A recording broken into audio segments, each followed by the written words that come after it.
අද අපි මේ වීඩියෝ එකෙන් කතා කරන්නේ කොළඹ විශ්වවිද්‍යාලයේ තියෙන තාක්ෂණික නිලධාරී කියන තනතුරු කාණ්ඩයට ඇත් වෙන තනතුරු කීපයක් ගැන.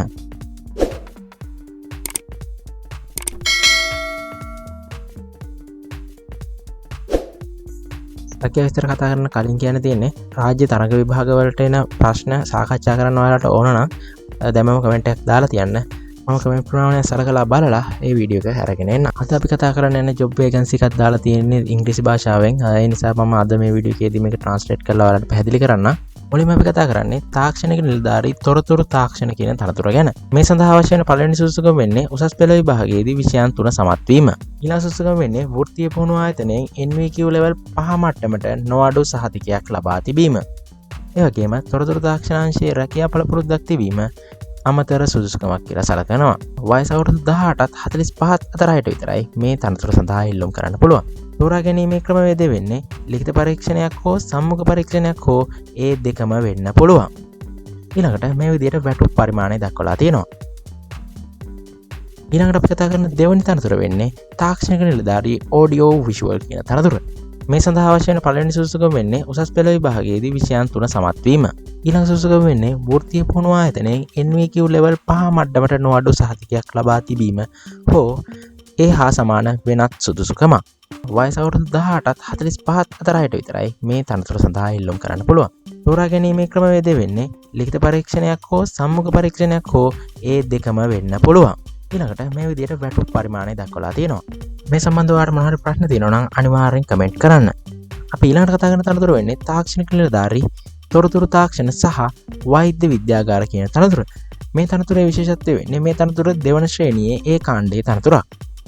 මේ සඳහා අවශ්‍ය වන සුදුසුකම් වෙන්නේ තොරතුරු තාක්ෂණය පිළිබඳ ජාතික ඩිප්ලෝමාව හෝ උසස් ජාතික ඉංජිනේරු ඩිප්ලෝමාව හෝ අදාළ ශේෂ්ඨයේ උසස් ජාතික ඩිප්ලෝමාව හෝ පිළිගත් ආයතනයකින් ලබාගත් ඒ හා සමාන සුදුසුකම. ඒ වගේම අවුරුදු 45ට අඩු අයට විතරයි මේ තනතුර සඳහා අයදුම් කරන්න පුළුවන්.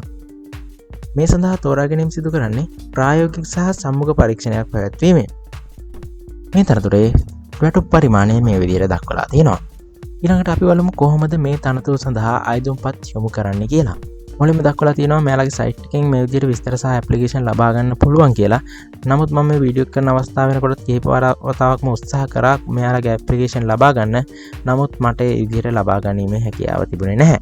මම වෙනත් ක්‍රමයක් භාවිත කරලා මේ ඇප්ලිකේෂන් ලබා ගත්තා. මම ඔයාලට ඒකේ ලින්ක් එක දාලා තියන්නම්. ඔයා එතනින් ඩවුන්ලෝඩ් කරගන්න. හරි ඊළඟට මෙයාලා කියලා තියෙනවා නියමිත පරිදි සම්පූර්ණ කරන ලද අයදුම්පත් අදාළ සහතිකවල පිටපත් සමග මේ දක්වලා තියෙන විද්‍යුත් ලිපිණයට යොමු කරන්න කියලා. එහෙම නැත්නම් රෙජිස්ට්‍රාර් පශ්චාත් වෛද්‍ය විද්‍යායතනය අංක 160 මහාචාර්ය නන්දදාස කෝදාගොඩ මාවත කොළඹ 7 කියන ලිපිණයට ඔයාගේ අයදුම් පත්‍රය යොමු කිරීමේ හැකියාව ඔයාලට තියෙනවා. ඔයා යවන ඊමේල් එකේ සබ්ජෙක්ට් කියන තීරුවේ ඔයා ඉල්ලුම් කරන තනතුර සඳහන් කරන්න අමතක කරන්න එපා. ඒ වගේම ඔයා ලියාපදිංචි ලැබෑලෙන් අයදුම්පත් යොමු කරනවා නම් ලිපි කවරේ වම්පස ඉහළ කෙළවරේ ඔයා ඉල්ලුම් කරන තනතුර සඳහන් කරන්න. 2021 අගෝස්තු 23 වෙනිදාට පෙර ඔයාගේ අයදුම් පත්‍රය යොමු කරන්න ඕනේ.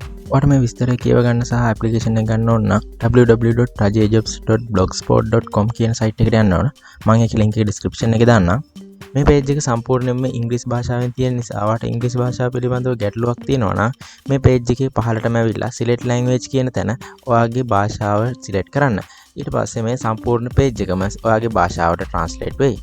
description එකේ දාලා තියෙන link එක click කරලා පස්සේ මේ වගේ page එකකට එනවා. මේකෙදි තියෙනවා University of Colombo Technical Officer Vacancy කියලා. ඒක click කරලා පස්සේ මෙන්න මේ වගේ page එකකට එනවා. මේ page එකේ පහළට යද්දී ඔයාලට විස්තර තියෙන PDF එක බලා ගන්න පුළුවන්. ඒ වගේම මෙතන තියෙන icon එක click කරලා පස්සේ full screen බලා ගන්න පුළුවන්. තව ටිකක් පහළට එද්දී රතු පාට download button එක තියෙනවා. ඒක click කරලා පස්සේ ඔයාලට application එක download කරගන්න පුළුවන්. ඒ වගේම මේ උඩ තියෙන banner එක click කරලා අපේ WhatsApp group එකට join වෙන්න කියලා ආරාධනා කරනවා. ඒ වගේම වීඩියෝ එක හොඳයි නම් like කරන්න, comment කරන්න. ඒ වගේම ඔයාලට මේ job ගැන කියලා දෙනවට අකමැති කිහිප දෙනෙක් ඉන්නවා. එයාලා වීඩියෝ වලට unlike කරනවා දිගටම. මම මේක කියන්නේ නිකන් වීඩියෝ එක හොඳ නැතුව unlike කරන අයට නෙවෙයි. සංවිධානාත්මකව ඉඳන් තව කෙනෙක්ගේ අවස්ථාව නැති කරන්න unlike කරන අයට. ඔයාලට කියන්න තියෙන්නේ unlike කරන්න අය හොයන්න ඕන තරම් tools තියෙනවා. ඒ නිසා නිකන් අපහසුතාවයටපත් වෙන්න එපා. ඒ නිසා කැමති අය like කරන්න. ඒ වගේම channel එක subscribe කරන්න, bell icon එක press කරන්න. එහෙනම් අපි මේ වගේ අලුත් වීඩියෝ එකකින් ආයෙත් හමු වෙමු. එහෙනම් සුබ දවසක්.